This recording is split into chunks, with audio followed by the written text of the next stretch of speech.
It's time for Maths with Mr. Thomas. Howdy, people who love functions. We have made it to the end. This is just a review. It is the key points from all the other lessons. It does not include all the slides, so if there is anything that you're unsure of, you're best going back and looking at these individual lessons. But a quick summary then of functions. First of all, what is a function? Well, it's just like a number machine. There is an input, a process, and an output. The input we are going to call the domain, that is really your x, and the output we are going to call the range, which is really your y. In order to be a function, every single member of the domain has to link to one and only one member of the range. You write a function just like this, and it would read as f of x. You can then replace the x in your function with something else, such as f of 5. These are the questions that you had to do in National 5. Moving on, we found that there were certain values of x that when you put them into your function, it will mean your function will end up as being undefined. That's normally for one of two reasons. Either you cannot take the square root of a negative, or because you cannot divide by 0. We looked at the notation. You see in this chapter various words such as set or elements or members, and a set is just a collection of items with a common property. Each of the members of that set are known as members or elements, and the way you write them is with curly brackets separated by a comma. So most of the time you'll see something like this because it's numbers that we'll be dealing with. If you've got the 3 dots in the end, it means the set is infinite. Numbers are split into various sets, which you do need to know. So you've got n, w, z, q, and r. If you see something belongs to n, then it's going to be a natural number, which is 1, 2, 3, 4, and so on. Your whole numbers would be w, it also includes 0. Your positive or negative whole numbers is z, that's your integers. Rational numbers are numbers that can be written as a fraction, and r is for real numbers, that is every single number. Next year you will look at I, which is imaginary numbers, that's the square root of negatives, and so on.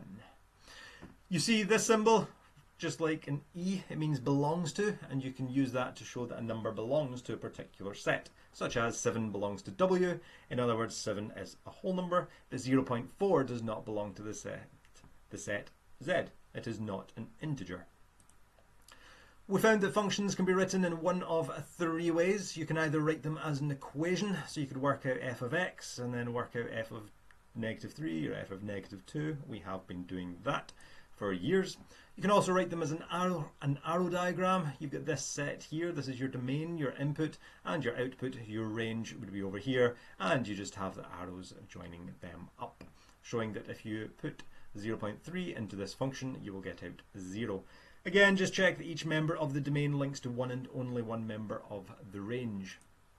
You can also graph functions as well. You've just got to be very careful looking at the domain to see whether you're going to be joining the points together, so you get a curve or a solid line, or if you would just be plotting the points. Again, check each member of the domain links to one and only one member of the range. So on your graph, every single x value should link to just one y value. So obviously in this one it would, no matter where you've got x, there's only one value on your graph for y. It's the same with this one, but for this one over here, if you draw in your line vertically, then you can see there are 2 points that it would touch this. And that would mean that is not a function. Moving on. We then looked at composite functions. That's when you have a function within a function. So you could work out something like f of g of 7 or g of f of 3. We then looked at f of g of x and g of f of x and g of x. And that is something that you would need to know how to do. If you were given a function, you might be asked to work out h of x, and it might tell you that h of x is g of f of x or f of g of x or f of something else like f of x over x plus 1. So you need to evaluate that. We then looked at inverse functions. inverse functions occur if there is one-to-one correspondence between the domain and the range. So obviously with this function here, there are two numbers coming into this 1 in the range, so there's not one-to-one correspondence.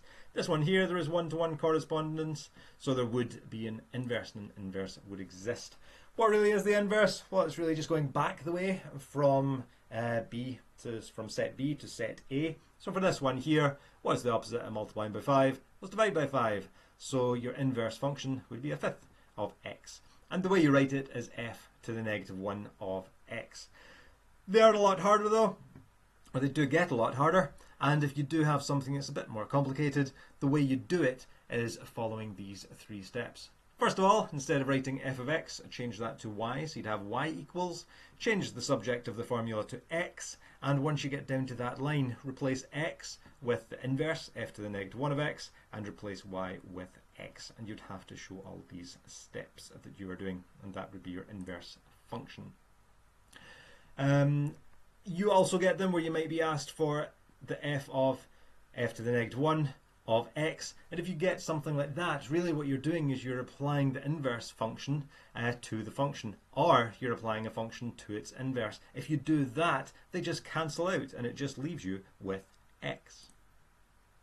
Looking at the graphs of inverse functions, if you plot the function and you plot its inverse, what you will notice for each of these, hopefully you remember, you have a line of symmetry. This line of symmetry is just the line y equals x. So your function and its inverse will be symmetrical about that line. If you turn that on its side, you can see that. That will be your line of symmetry. If you know a point then on your function, you can easily work out the point on its inverse by swapping the x and the y coordinates around. Exponential functions, we then went on to look at them. What's an exponential? Well, that's when you have some number to the power of x. That number cannot be equal to 1 and has to be bigger than 0. Your exponentials, when you graph them, they look something like this, and there's 2 points that your exponential always goes through. It always goes through 0, 1 and then 1a. A just being whatever number you have here as your base. The values of a, if a is bigger than 1, then your graph will look something like this. If your value of a is between 0 and 1, then it will be coming down like that.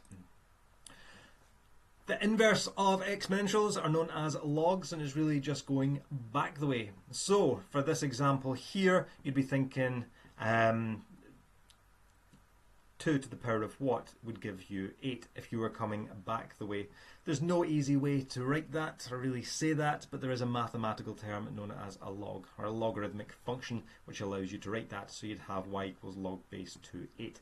We will look more at that in unit 3, but really you need to know just what it looks like when you graph it, and that is quite easy to work out because you've got your line y equals x as your line of symmetry. So if you've got your exponential, reflected over that will be your log graph. And your log graph always passes through these 2 points, always passes through 1, 0, and then a 1.